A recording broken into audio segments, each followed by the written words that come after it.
Hello guys, welcome back to my YouTube channel. Today what we're going to be doing is a speed build of a Craftsman home, and it is what I consider to be move-in ready. All of those permanent fixtures like appliances, the counters, the bathrooms, things like that are there, but there is no furnishing in it. I have uploaded this as both unfurnished and furnished versions on the gallery, and I will give you a tour of the furnished version as well at the end of this speed build. But let's go ahead and jump into it. All right, so here we are in this speed build, and we're going to start off just by doing the structure of the house. I kind of do my house builds like little Simsy talks about, creating a box and then kind of doing other boxes off of those boxes. Then trying to figure out the roof, see if the floor plan makes sense, make adjustments from there. There was a lot of adjustment that went into it. We redid things quite a few times on this house. We had to keep restarting different parts of it because I wasn't getting the vibe that I wanted. So there was definitely a lot of trial and error. There is in many Sims builds, but this is no exception. There's also a ton of roof pieces that we ended up having to use. My main inspiration for this house was the blue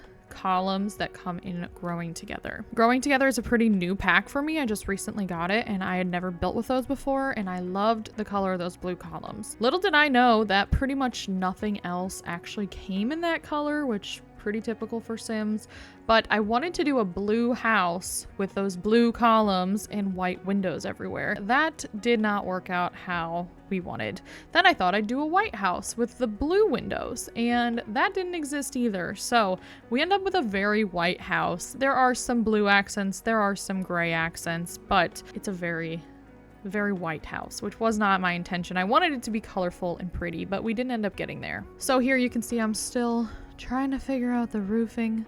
We're still working on it. We'll get there soon. We're doing a few more extra bump outs here and there just to change up the look of the facade, make it look a little bit nicer. We ended up going with one bigger bump out instead of two smaller bump outs in the front, and we have a bigger bump out in the back too. My dream for this was to have a porch too, so I put a porch on the front and the back. They both kind of get adjusted over time, but it ended up working. I also made sort of a slightly sheltered area over this porch. It isn't necessarily roofed in, but I did use these fences to make sort of a grid, and we put that over the back porch to give a little bit of shade. And there's the column I was talking about. I loved this blue color. I wanted to use this as my inspiration, and we did get to use a blue fence, but pretty much everything else is not blue because the Sims failed us there. I did use this build for gameplay as well, so this was for my Legacy Challenge Sims.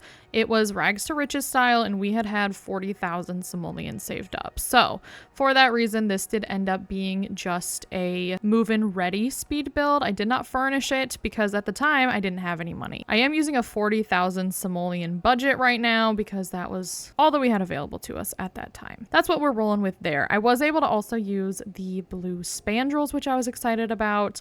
But then again, like I said, I couldn't paint the house blue because it didn't match. So our house is white. I did, however, do gray roof trim to bring in some color, not really a color, but gray.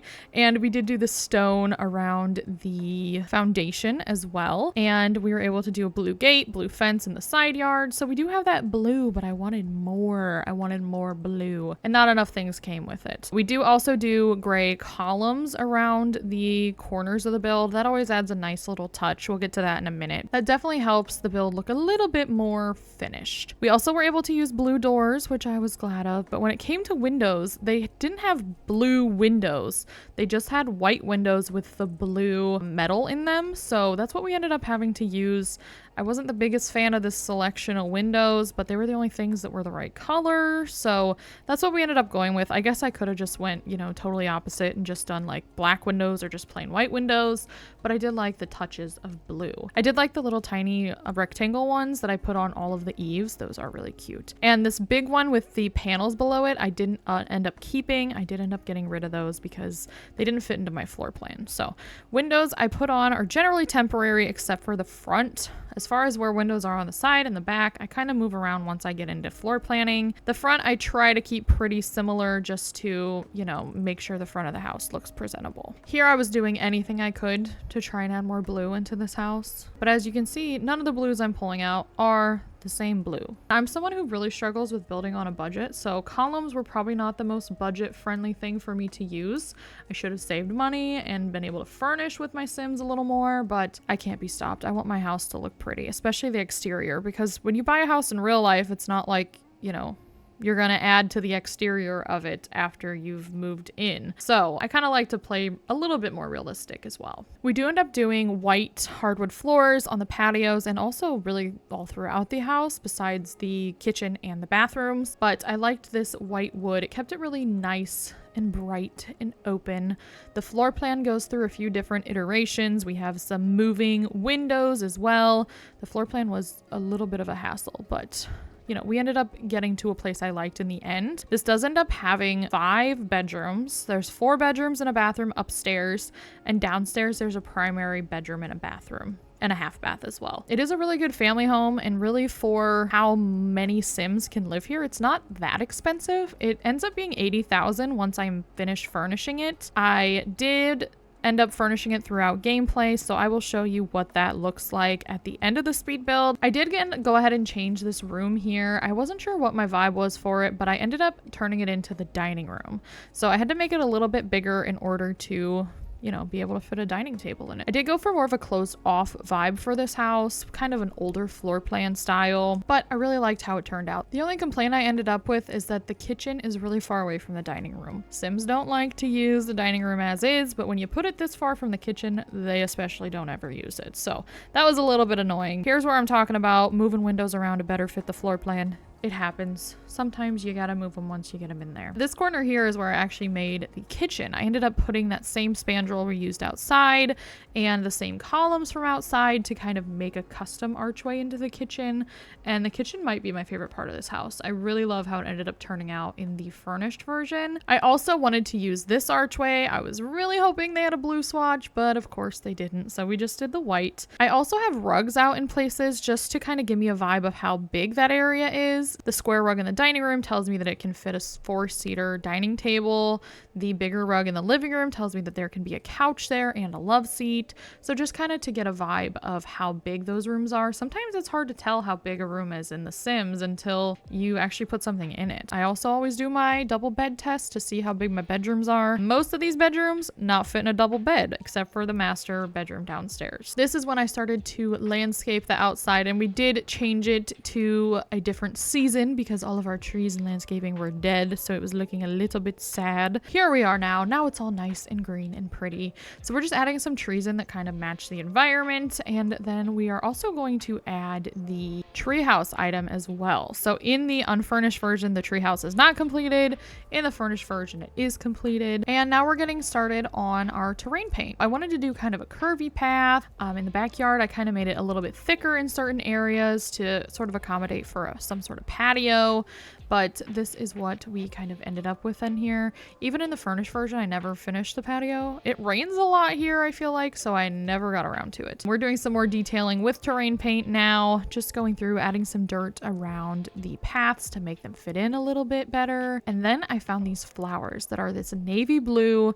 They look almost exactly the same color as my inspiration color, so we use these throughout the rest of the build. Nothing too exciting as far as landscaping goes. I kind of have a rut for landscaping, and I kind of just do the same thing every time. I did put one of the mounted mailboxes in from Snowy Escape, so that is already on the porch. Here is our tree house going in, and just adding a few more trees around and a little bit more landscaping to give it a little bit more color. I love these low-lying daisies. I put them around pretty much all of my trees to make sort of a naturey looking area, and then fill it in with some of the bigger bushes. All right, so now we're doing the lighting outside, just adding some lights to the front patio and to the side patio as well. This door actually ended up moving into the living room later, but we'll see that in the final version. Now we're getting into the bathrooms. So I did do this blue tile in the bathrooms, and we went with black and gold accents. So when I'm doing bathrooms in a house, I like them all to look the same, so I do this copy and paste method from bathroom to bathroom, just making sure that all of the bathrooms have the same appliances and they all match.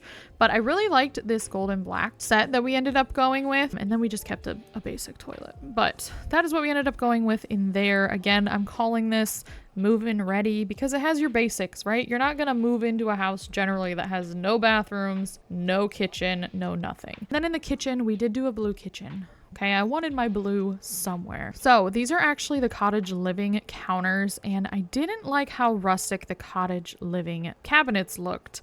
So I tried to do these Home Chef Hustles, and I love the idea of the open shelving, but let me tell you, it ruined all my plans here. I did not like how it looked by itself. I tried to put another shelf next to it, and the swatches didn't look the same, even though it was the same swatch. And then when I lined it up with the end piece, it didn't line up with the shelving. So we were trying to figure out this kitchen, trying to figure out where appliances would go. When I tried the different size cabinets in different areas, I realized that they didn't fit. And then we would see that these things on top of the shelf were clipping through the ceiling, and it was just a whole mess. So I get to a point here in a second where I delete everything and we just go with totally different counters because I was sick of messing with these. I love that they are lighted. They're very cute, but they are not very friendly with those corner pieces. I wish they were an option, but you also had a normal one too. All right, well, let's get into a tour of this house. This is the furnished version. My legacy Sims are still living here, so they're going to be throughout. But I wanted to give you an idea of how I furnished it and what it looks like when it was all done. Starting out front, we have, of course, our completed tree house. This is what the facade of the house looks like. We have a little chess table on the front porch. And when you come in the front door, this is what our living room looks like. It's a pretty small living room. Honestly, the house is pretty small for how many Sims live here. But we have a little living room. We have, a broken dollhouse. I forgot to fix that. We have a little office area and a little welcome area by the door. Through this archway, we have our dining room. I did just take our family photos down off the wall so I could upload this to the gallery, so those are missing. If you didn't come through here, you could also come through this archway, which will lead you into the kitchen where my Sims are hanging out. It just has a little, triangle area there and a little hutch here, little dining table. And our half bath is through this door. This is also a more, formal office area, more for the parents. The other one was more for the kids. And the primary bedroom is down here also. So mom is playing with baby right now, but this is the primary bedroom, and there's a TV and fireplace area over here. Fake fireplace, but it still works. And a primary bathroom. And then if we go up these stairs, we come out to kind of a music room, I guess, in the hallway. And we have 4 bedrooms and a bathroom up here. So we have the bathroom here. We have a younger kids room here. My Sims had 7 children, so there's a lot of beds. Through this door, we have our adult child's bedroom. Through this door, we had 2 younger boys' bedroom that they shared. And through this final door, we had a teen girl's bedroom that they shared as well. That is what the inside of the house looks like. And then if you come out through the door in the living room here, you have the trash can, you have a little patio area we never really even did anything with. That is what the whole house looks like now that it's done. That is it for this video. I hope you enjoyed this little speed build. We got into a little bit more of the, process and the mechanics of building, so I hope you enjoyed watching this. If you would like this house either furnished or unfurnished, both are up on my gallery. It's just 15 Wood M on the Sims gallery. But that's gonna do it for today, my friends. Have an awesome rest of your day, and yeah, that's it for me. Bye, guys.